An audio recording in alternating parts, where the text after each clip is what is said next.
Hey, Esoterics listeners, this is Joe. And this is Fiorelise, and this is the Esoterics Podcast. What's going on? Oh, not too much. It's a gloomy California day, which I love gloomy days. So Is it rare down there? I think it's kind of normal for October, but you never know. It's so weird No. around here, but I'm loving today. So yeah. Is it cozy? Yes. Do you get to wear sweaters? Mm-hmm. Absolutely. Yep. What's going on with you? You know what? I want to talk about a book real quick. So I referenced one of my books, and it's called Ask Your Guides by Sonia Choquette. That's how I'm going to pronounce it. I'm pretty sure that's how you pronounce it. Anyway, so because I was going to do a little research on a question that I had for one of my clients, and then I got sucked in by this book. It really is one of the best books on connecting and working with your guides that I've read, and it's a great one to have around for reference. So I recommend, if you don't have it, anybody out there to pick it up. Ask Your Guides. It's really good. Oh, excellent. Yeah. I'm going to reread it. And been thumbing through it, and I'm like, oh, I want to reread that, about healer guides, helper guides, writing to your guides, working with your guides, your higher self. Actually, it's your higher self, the section that it really sucked me in, because, I think that's pretty much the most important spirit guide there is. Yeah. And one of the things I recently learned is that I read this, your spirit guide is actually, your higher self is actually your primary guide. And then your spirit guides are the helper guides who help direct you back to your higher self. Yeah, a lot of people have those questions, and I feel like a lot of people more recently need this information, or at least are just out there searching for it. So that's a great resource.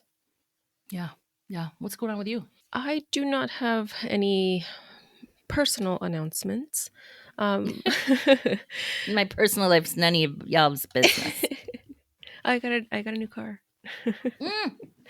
That's a super exciting announcement. that was fun. Yay! Congratulations. So I get to chauffeur you around in my new car when you come for our retreat. So that's our upcoming Journey the Wild, our soul medicine retreat that's taking place November 5th through 7th. And we're sold out on that one. We are sold out, completely sold out, full up. Yeah. It's very exciting. We sold out our first event. Yay. Isn't this exciting? Yeah. So that's taking place in Idlewild, California. So we'll have pictures and stuff and try to get some reviews when that's over, because then after that, we're going to start planning our next one. That one, we're probably shooting for somewhere in Midwest territory. Michigan, Lake Michigan. Yes, maybe. So we're dreaming that up. So stay tuned. I did, though, want to take a moment to thank everyone who has been actively sharing the podcast on Instagram and through social media. We love seeing your posts. So if you haven't already, please make sure to subscribe to the podcast so that you never miss an episode. And now you can also follow us on Facebook. And when you do that, you'll get notified when a new episode goes live. You can actually play the episodes through the Facebook app. So that's very cool. I tried it and it didn't work, but you know me in tech, so I mean, I was sure I was doing something wrong. My first thought was, "Where's Fiora? How do I do this?" But yeah, you guys, I want to thank you, because I have a client who found me because of the podcast that was shared with her. And that's the only way that she found me. So thank you so much. Your shares are so appreciative, or appreciated, right? Yes. Yeah, we appreciate that. Absolutely. So I have opened up my jeweler's bench to intuitively designed jewelry commissions. And I talked about this last episode. I said I was thinking about it, and then I thought about it a lot more, and it just inspiration hit, and I decided, boom, this is what I'm doing. So to see some of the work that I do for my clients, you can follow Joe Figueroa Studio on Instagram and the Akashic Studio on Facebook. Basically, to design your custom ring or pendant, you get to pick. I open your Akashic record, and I use your numerology and your astrology to get insights into the stone that best works with your personal energy. These sterling silver, mixed metal, copper gemstone designs also come with a cool little numerology report that includes the metaphysical properties of the crystal gemstones that I use in the design. And then I'll also channel a message from the Akashic Records for you from your spirit guides or higher self on how to best work with the energy of the gemstone in the coming years, right? Within like into 2022, 2023, that sort of thing. So check it out. And to see some samples of past designs, visit the Intuitively Designed Jewelry tab on my website, thewokeakashic.com. That's a cool bundle. I think so. And I'm so excited to get started doing them. So, um, the other thing that I launched was an end of year Akashic tarot reading.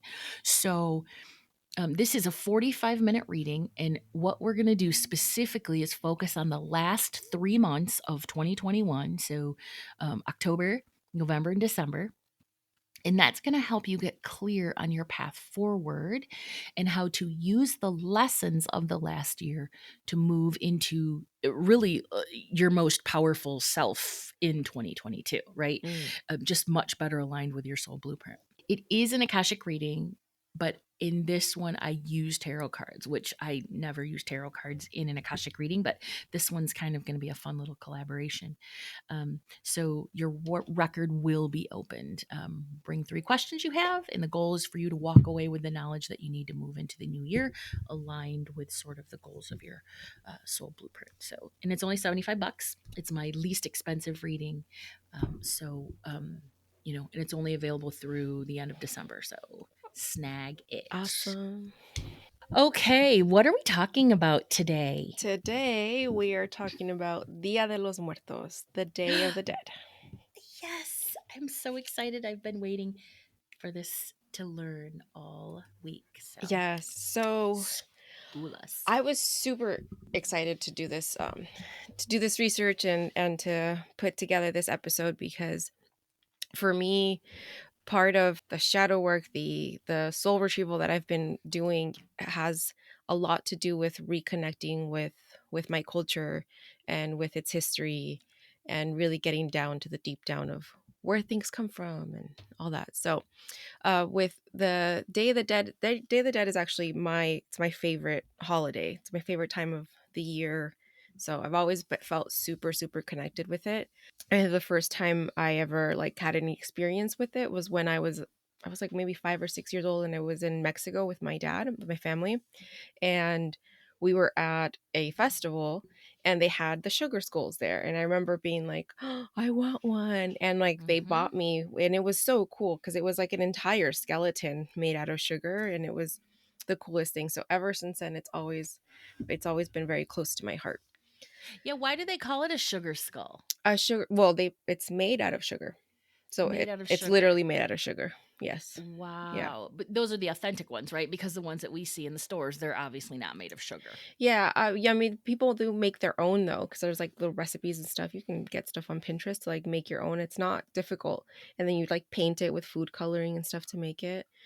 Oh, But that is so cool. they're made to represent the sweetness of life. That's why. Oh, I love Yeah. that. Okay. All right. So although Halloween and the Day of the Dead occur usually like in tandem and they share some of the similar customs like the candy, the face painting, and the community gathering, the two are not actually related. Halloween has ancient Celtic roots, and then the Day of the Dead has its own origins that date back to the indigenous people of Mexico and Central America. So, the Dia de los Muertos is actually roughly about 3,000 years ago was when it began. And it was celebrated by the Aztecs, but also by the Toltec and the Mayans. I'm going to, for the sake of this episode, I'm focusing on the Aztec beliefs of it because they were the ones that like were believed to celebrate it big time.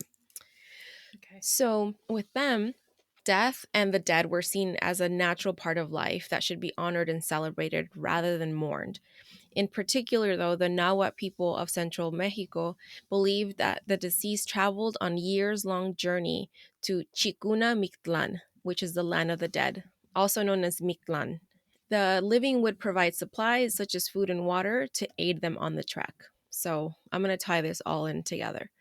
So For the Aztecs, the world of the afterlife was arranged into 13 layers of heavens and 9 levels of the underworld.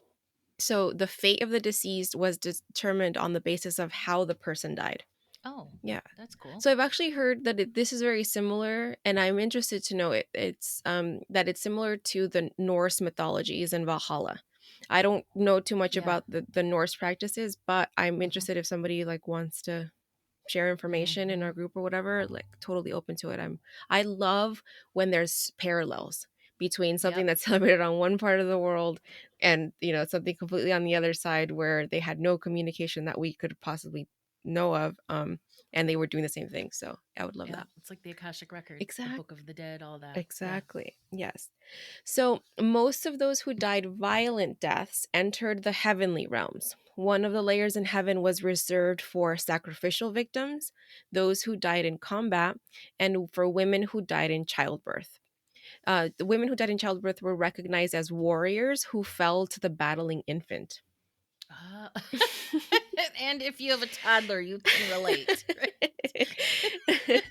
For people who died as a sacrifice, as in like a warrior or childbirth, those were they went to a paradise to be with the gods after death.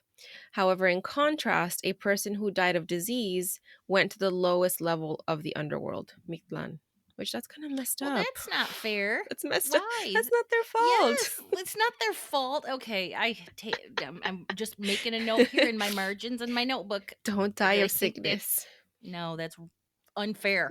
Okay. Get your vaccine. PSA. Okay, little tangent. Okay, little tangent. I thought about this last night. Okay, we were watching Black Widow. And Oh, is it it's good? I liked it. Some people have problems I with it. love I love ScarJo. it. Yeah, me too. Um, so in the movie, there's a lot of the movie revolves around an antidote, like getting the widows as antidote. I'm not gonna go into the whole story or spoil it for anyone, but I turned to my husband and I'm like, how come we don't have antidotes in real life? Like I've never heard of an antidote. Mm-mm, Like, and then I'm mm-mm. like, wait a minute. If you market the vaccine as the antidote for COVID and you tell everyone, go get your antidote, I bet people like marketing, guys, marketing. It's all about Right. marketing.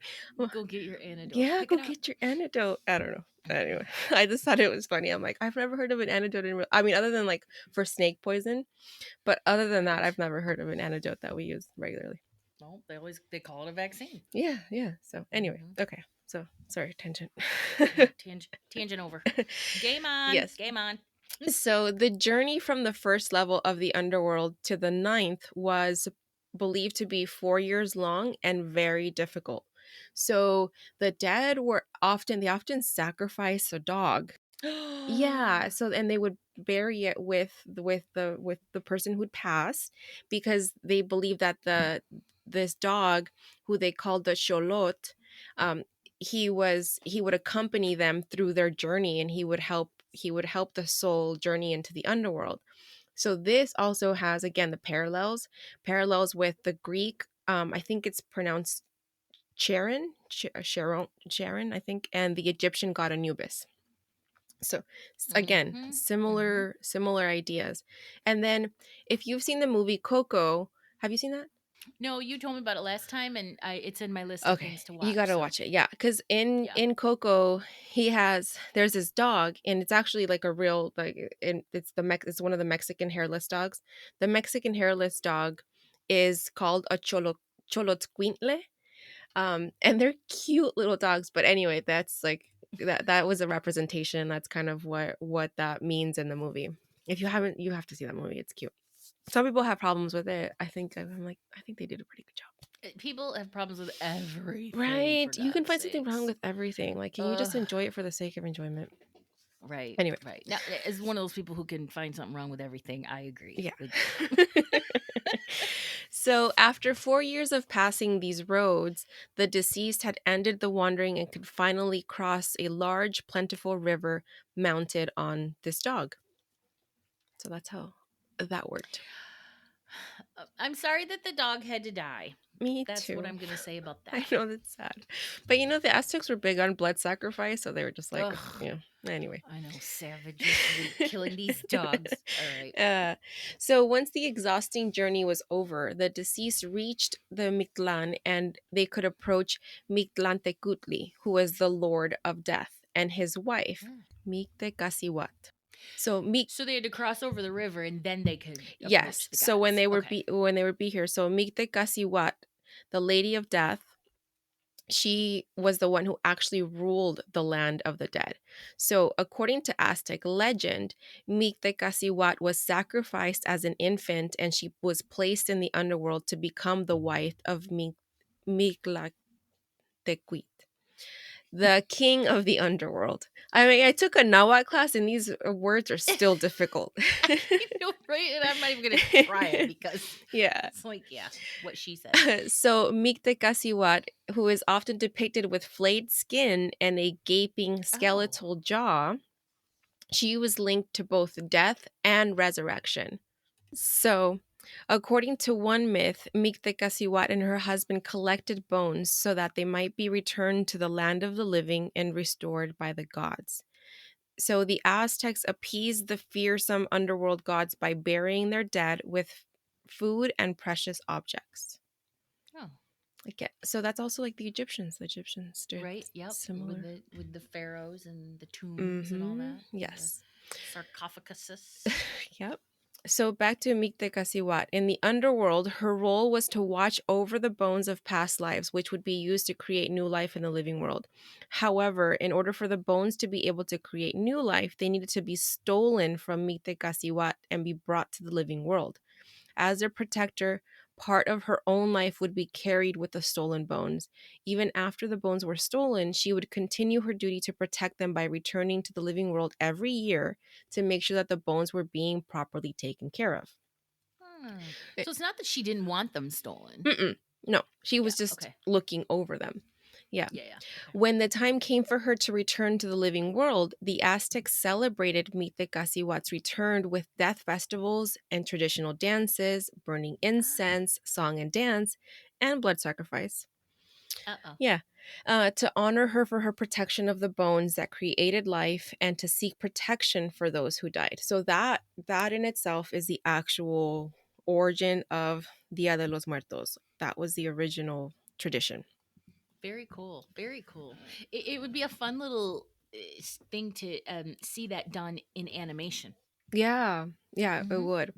So, um, although we celebrate the Dia de los Muertos now technically from October 31st, November 1st, and November 2nd, and I'll explain why.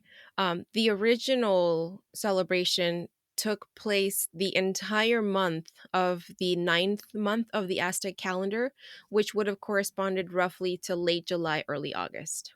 Oh. I'm telling you, like, Okay. Mexicans know how to party. They A whole month. for right for a significant amount of time. Yes. um, so the Aztecs did celebrate it obviously a lot differently than we do now, and that's due to the Spanish colonizers and their Catholicism. So Mm, when the Spanish came in to try to, change the lives of the indigenous people, they were essentially just trying to convert them into Catholicism. So one of the things that they tried to change was the Dia de los Muertos. They tried to remove the thing because they thought it was sacrilegious. So they were like not about it, but they did not obviously did not succeed in taking it away from mm-mm, them because they were like, no, we mm-hmm. we do this. Um, Colonizers, fuck off. yeah, the fuck. So but not long after the Spanish were exposed to the festival, they combined the Aztec traditions with Catholicism. So this, which is actually known as syncretism, the way that they combined them was that they moved the celebration from that late July August time to correspond with All Saints Day and All Souls Day. So the reason why, so on October 31st, we still believe this, right? That the veil between the living and the dead basically lifts. And then Mm, that's when things, open up or we can better. communicate or connect with people who have passed. So, in the All Saints days, dedicated, the first day is dedicated to all the children who have passed. And so it's Hmm. believed that you can be with them for like the next 24 hours. And then All Souls Day is for everyone else, all the adults, everyone else. Okay. Very cool. So, again, another example of like the syncretism that happened with these mergings of the traditions. So the decorated skulls and the skeletons, and even like the La Catrina. How do you know what that, like the lady, right? The like she's like the bone lady with the fancy hat and like the real fancy dress. Oh, yes, yes. Okay. Yeah, so The that's hat, the hat is what clued me in. yes. Yep. So La Catrina is actually a representation of Mictecasihuat. Oh, Yeah. very, very cool. Yes. So that's how that started, and that's how that emerged, or that's how that S- flowed. So, do you think that the veil is thinner on Halloween?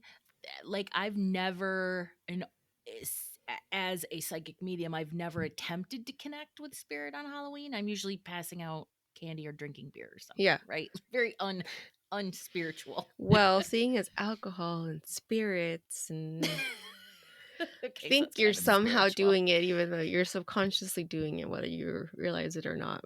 That's right. Connecting with spirits. That's true. So I think so, yes, and I think a lot of us do it subconsciously. Yeah. All right. Well, this year I'm gonna try. I'm gonna do a meditation and see if I can connect with a friend who's recently passed over and see if it works. Yeah. Okay. So the way that Dia de los Muertos is celebrated today. So again, so now it's officially celebrated on November 1st and November 2nd. And again, corresponding with the children, and then the next one for the adults, the next day for the adults. So literally what Dia de los Muertos means, Day of the Dead, but it doesn't actually focus on death or mourning of a loved one. It's more of a happy celebration. You're honoring your family members of all generation, whether deceased or alive, and it's the belief that you're all coming together as one. So if you watch the movie Coco, that's like the essential thing is like if you have to have a picture of them like in the movie. This isn't actually true, but you have to put a picture of them on the altar and then they can cross over. But if they don't Oh. have a picture of you on your altar, you can't cross over. That's like the gist of the movie. It's cute. Ah. Yeah. But that's not true. No, no. Well, Okay. so I'll well let me touch on that. So Okay. there are a lot of people that when they build their altar or their ofrenda, ofrenda literally means offering, but it's actually the altar that people put together. um, a lot of people will put like some kind of symbolism or something extra on the ofrenda for people who maybe they don't have a picture of, or maybe people who don't have any family that's like remembering them. So Mm. they're kind of Mm-hmm. covered, Mm-hmm. and that's Okay. yeah. Okay. That's beautiful. So the traditions of the holiday, obviously, they've passed, they've evolved over time. Today though, and especially like okay, the people will actually gather at cemeteries. This is usually in Mexico. um they'll gather at cemeteries, and then that's when they'll decorate the person's grave and clean up the graves, like make sure, pull the weeds and do all that stuff, because the difference is like whereas here in the US the cemeteries are usually privately owned and obviously maintained, in Mexico and in Central America the cemeteries are publicly owned, so it's up to the families to go and take care of their families' grave sites. So this is usually the time that they take to do that. They'll go out there. So now the gatherings will include things like pan de muerto, which means bread of the dead, and that's actually a Spanish thing. Like, and it's a Spanish thing that they brought over, but then they actually like stole it from someone else. So Mm-hmm. there's very little Again. original things within that those people. just just Colonizers. stealing shit. You're just fucking just borrowing things. Invading at will. There's no problem Jerks. with like appropriating a cool tradition. The problem is like that they go and have to kill people over it. You know, Right. Yeah. that Yeah. Yeah. that's the Yeah. real problem. So there's pan de muerto. There's calaveras, which are calavera is a skull. Mhm. but actually a sugar skull in this regard. And then people also get dressed up. They'll, put on the Mm. costumes. They'll dress up as Catrinas. Mhm. Um, they'll also assemble big like floral decorations, and most of these include marigolds. So marigolds are I have a really beautiful story on the marigolds, but the marigolds are often referred to as the flowers of the dead or flor de muerto because Oh, that's pretty. they believe that the scent of the orange bloom helps attract the souls to the altar. Mhm. So if you see it in Coco again, like the road that they Mhm. travel on is like all made of marigolds. Like it's just like the petals are flying everywhere because it's like that's guiding them to the altar. It's sweet. Yeah, I'm gonna have to check it out. Yeah, you'll cry. It's so sad. I cry. I cry every time, and then my son stares at me and he's like, "Why are you crying? Leave me alone. Why aren't you crying?" Right. Go play. Yes. So the calaveras, which are traditionally made from sugar, again representing the sweetness of life, the calaveritas are part of the ofrenda. They also symbolize the earth element, along with other foods that people will put on there because you will put food on the altar. So like mole, chocolate, the pan de muerto, or whatever you want. But it's generally like the traditional foods that you put on your altar because what is believed again that journey is so long that it's food to assist in making the journey back Mhm. through the layers of heaven or the underworld, whatever. That's you're helping them come back. So the altars or the ofrendas are the centerpieces of the celebration. Again, their point being that they beckon the spirits back to the land of the living for the festivities. So we create these altars either at the grave sites or in their homes. Actually, here in Southern California, we have several Day of the Dead festivals, and a lot of them will include just people that created like booths with their ofrendas on them. So it's really sweet because we all like get to walk Aw. by and look at everybody's ofrendas. It's really cool. Aw. But generally, the whole point of it is that families gather at the site to eat and tell stories and honor their family. Okay. So I want to break down how the ofrendas work. So the Okay. ofrendas, again, are decorated with offerings for the spirits that are meant to represent the four elements. So fire, water, earth, and wind. So for fire, candles are lit to help guide the spirit's journey. And then water, the pitchers of water are left to quench their thirst while traveling to the land of the living. And then earth, that's the variety of all the traditional foods to help nourish the dead. And then wind, which is papel picado, which is literally means like chopped paper. But it's Mm. like if you've ever seen, it's usually like tissue paper, and then they cut into it, and then it's got like cute little designs and stuff. And Yeah, yeah. yeah, so that's papel Mhm. picado. So they usually will hang that. Um, and they have those, the patterns cut out, and it's said to allow the souls to pass through. Oh, that's really cool. It's cool. They're those decorations that people will put up at like the bells, Hmm. where you just sort of open them up and they turn into this really Yes, cool exactly. Yes. tissue Hmm. paper shaped thing. Absolutely. Yep, that's it. Also, if there are children on the altars, then a lot of people do put toys and other things, for that child up there as well. So, here's the story of the marigolds, the flor de muerto. So, the other word for marigolds, or in the original indigenous Nahuatl word, is campesuchil, which literally means 20 petals. The use of marigolds in the death rituals are traced back to an Aztec origin myth. So in this myth, it's that there were two lovers. And actually, if you Google Xochitl and Huitzilin, which I'll like put a picture of it when we do the thing. It's this really cool picture of this like Aztec warrior carrying this woman. I think my mom actually has one too. I love this picture. Anyway, so they were two lovers who they would often hike up to the top of a mountain and leave flower offerings to the sun god Tonatui. And they would go up there and leave their offering to swear their love and their commitment to one another. However, then Huitzlin is tragically killed in battle. So then a distraught Xochitl goes up to the mountain and she prays and begs to the sun god to reunite them on earth. Mhm. And the sun god Tonatui, moved by her prayers and offerings, grants her wishes by sending a ray of sun that transforms her into a flower as golden as the sun itself. And then he reincarnates her lover as a hummingbird.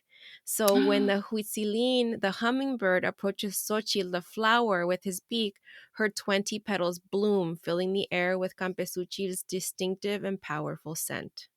And so that's the That's story, and then they're always together. that's so beautiful. It's very powerful too. I could feel the energy when you were Me talking too. about I was that. like tingling. Yes, yes, I felt that. That's so weird. My whole body was tingling when you were telling the Yeah. story, and I'm like, "Whoa, that's some strong, powerful I energy." love that story. So ever since then, the Aztecs used the Campesuchil to call their dearly departed back to the physical world. Oh, come, you have one night together. Yeah. Well, with that, I mean, you're basically always together. It's a combination of Yep. the hummingbird and the flowers. It's so pretty. I love that Oh, yeah, story. yeah, yeah. Okay, yeah, Yeah. Okay. yeah. To wrap this up, to close this up, I want to share this post that one of an account that I follow on Instagram, she posted it, and I thought it was so beautiful.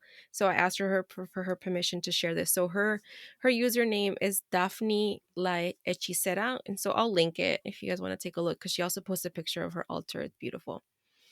So the post says, "You can build a big altar for your ancestors, but if your will to keep forward and the steps to your own power aren't big, you are not honoring your ancestors.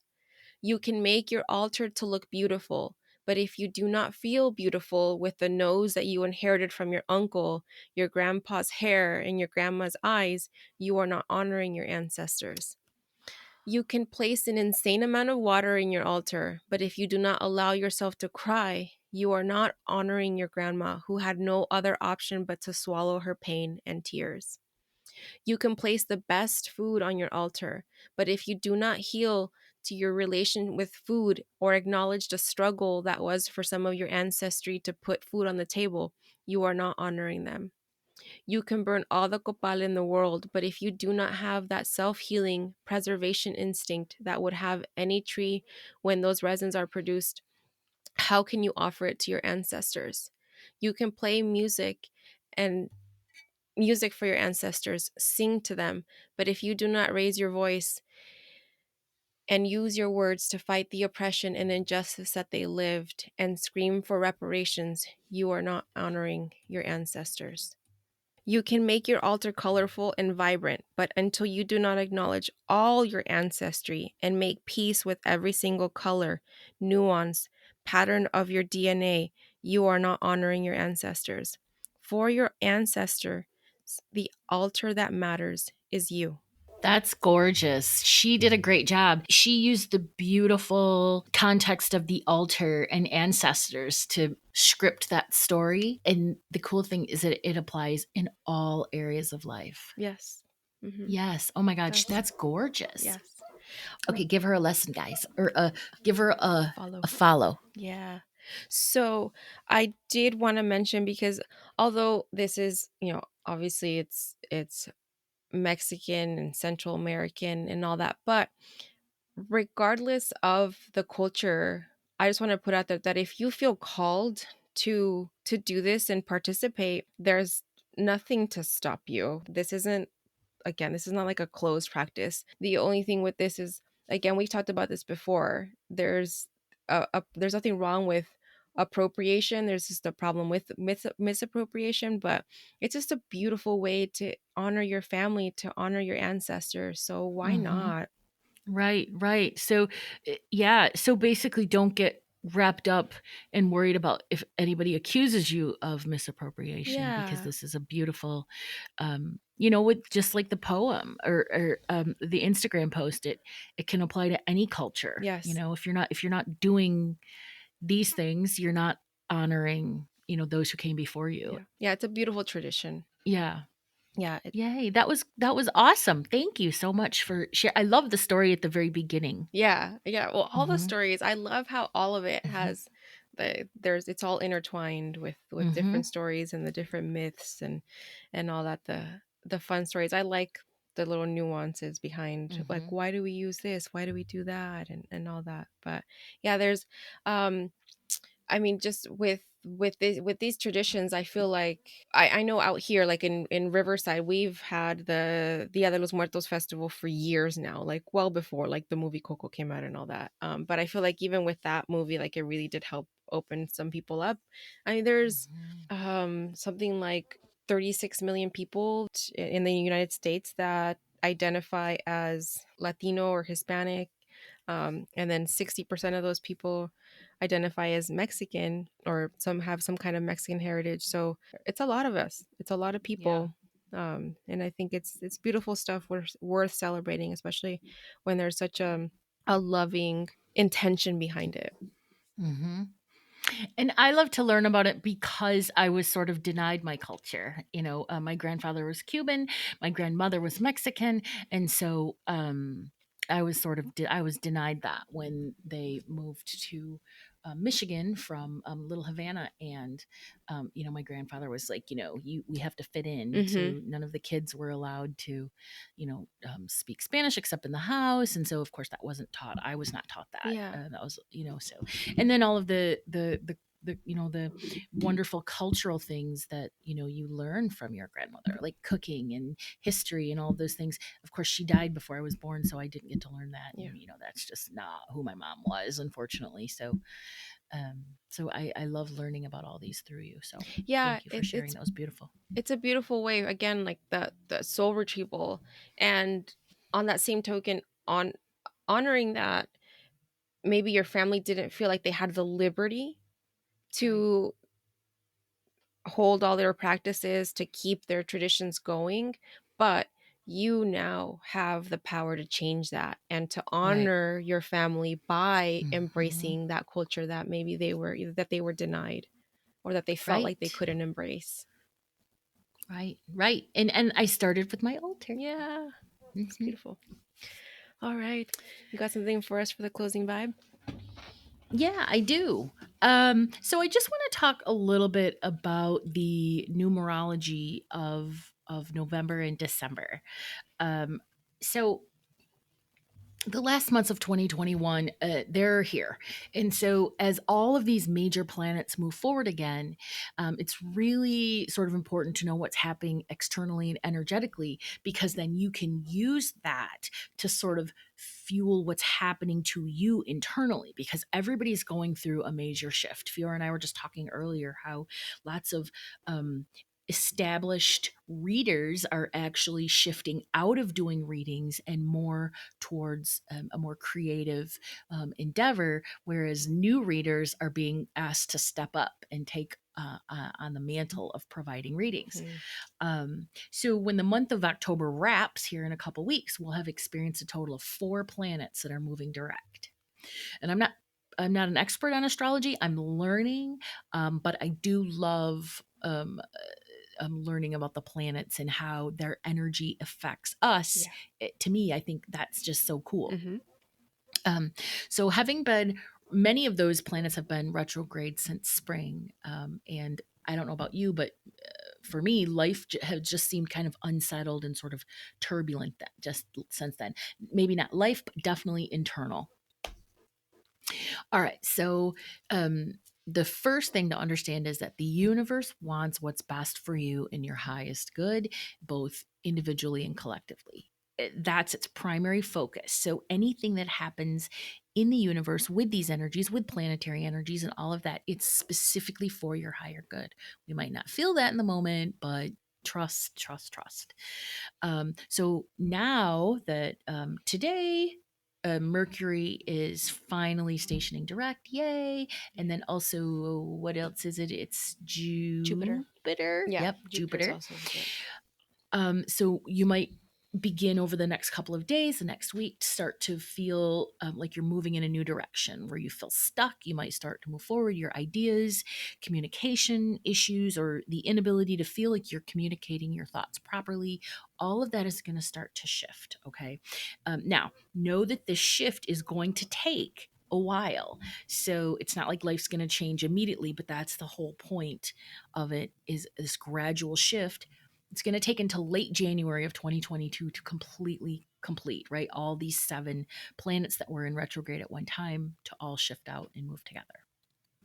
All right, so first one is Pluto, which is the planet of creation and destruction. That's going to shine a light on how you stand in your personal power. So, make sure that you've looked at that, and know that you might feel like certain things are on the chopping block: jobs, career paths, business relationships. That's the whole point of it, is to Mm, make you see what's working for you, what isn't working for you. Maybe you want to do something yeah. different, and say, okay, this is the time to look at that. Give your inner thoughts a voice. Hmm. Saturn went direct, and so what that's going to impact is any delays and challenges that you're struggling with. It's the planet of discipline, karma, and maturity. So all of those things are going to come up. It's going to show you. It showed you where you lack discipline. Maybe any karmic relationships or circumstances came to light. Basically, how are you going to meet your responsibilities, and what are you going to do to contribute? Ask yourself, how can I contribute?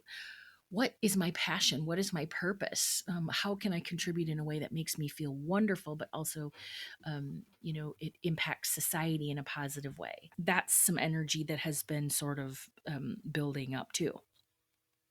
Jupiter, that's the planet of opening new doors and windows of opportunities, and that's when you start to feel that joy and that expansion as that goes direct, adventure and all of those things.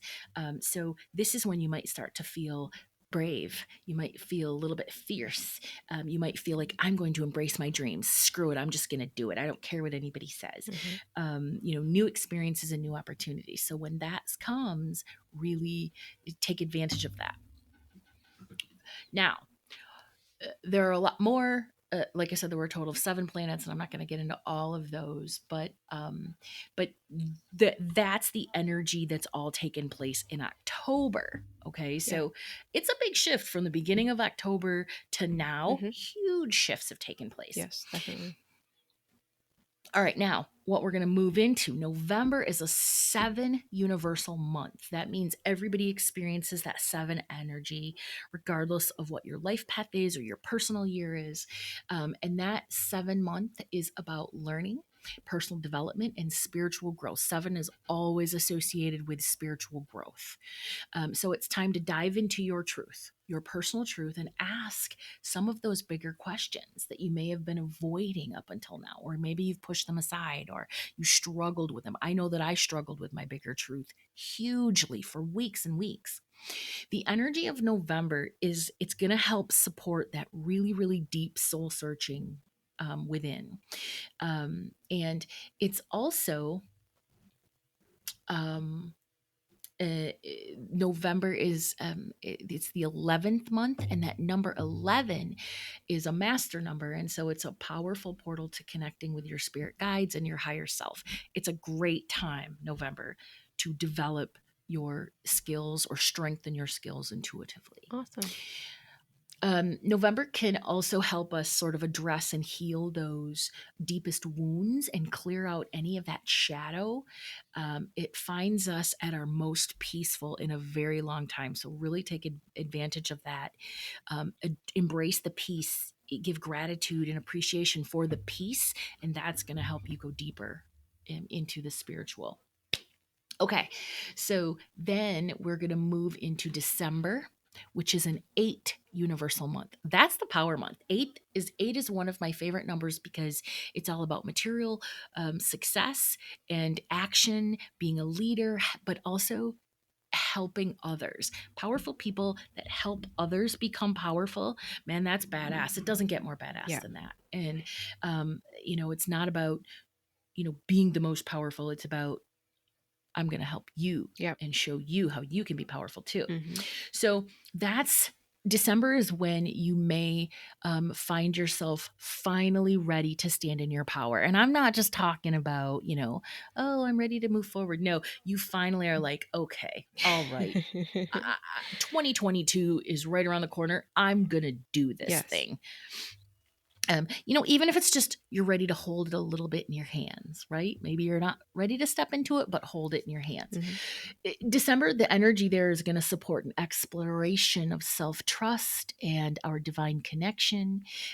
It helps us see what success in all areas of our life looks like to us. It's also powered by the energy of the winter solstice. And so it's going to bring a spiritual deepening of our connection to our higher self and that universal wisdom within. It's about self power, it's about empowerment, it's about being badass and, being comfortable in your own skin. All right. So, how you can use that is to um, use that December energy, that 8 energy, to learn how to speak your higher knowing. Um, it's all about communication. Speak your truth, speak your higher knowing, ask for help from it, and then quieting to listen to the answers from your internal voice, your higher self. So, you've got the energy of power and action that is very prevalent in December. So it's critical to ground, right? And ground in your personal values, ground in who you are. Yeah. And some of the questions that you can ask yourself are, what purpose do my passions serve others in the world? That's really important. Who do I believe that I am? Because if you don't believe that you are who you want to be, you got to work through that. You're gonna have to sort of do the work to get to a place where who you believe yourself to be and who you believe yourself capable of being are in alignment. Hmm. And then, of course, those two questions, what are my purpose and who am I? Do they align and support each other, and thus supporting your long term goals? So it might seem like, oh, that's so much work, but it's really just about going inward. Both of these months, November and December, go inward, meditate, connect to your higher self, ask for yourself to be shown, and then prepare to be shown. Yeah. The scary part is the universe is going to show you in ways that you might be like, I didn't ask for this shit. And it's like, well, you really can't, determine that. All right. So just to wrap it up, so as these planets and as they station direct, and then they're sort of languishing and hanging out in that shadow phase, and then as November and December approach, the last 3 months of the year are really the time to get clear on your spiritual path forward and make sure that you use those lessons of 2021 to your full advantage. Use them. I mean, 2020 and 2021 have put us through the goddamn ringer.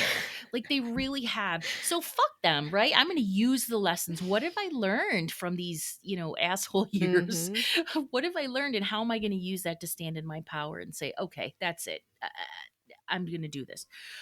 So that's what I'd like to share. And then if you'd like some help, exploring all of that, I have the end of year Akashic Tarot reading. So book that, and we can get into all of that and explore that. Definitely. Okay, that's all I have for the closing vibe. Wonderful. That was a lot of really good information. Thank you. Thank you. All right. Sorry, I got to get back to the show notes. Let me see. You're talking about the second paragraph. Okay. Okay, guys. You can find us on all the socials under Esoteric Podcast. Be sure to join our Facebook community, the Esoterics group. And that's where you'll hear firsthand about our services, events, and courses, as well as intuitive development tips and card pulls and meditations. Also, be sure to follow us on Instagram as well, because I'm starting to do a lot more there with stories and stuff like that. Yep. All the links for all those are in our show notes too. Yes. Thank you guys for sharing space with us today. Stay mystical, magical, and ready to do it again next week when we will be talking about Samhain. Samhain. This is exciting. Are we going to talk about Halloween too? Yeah, oh yeah, that's right. It's Halloween and Samhain. And Samhain. Okay. All right. Wonderful. I'm excited. Thank you guys. Thanks. Bye-bye.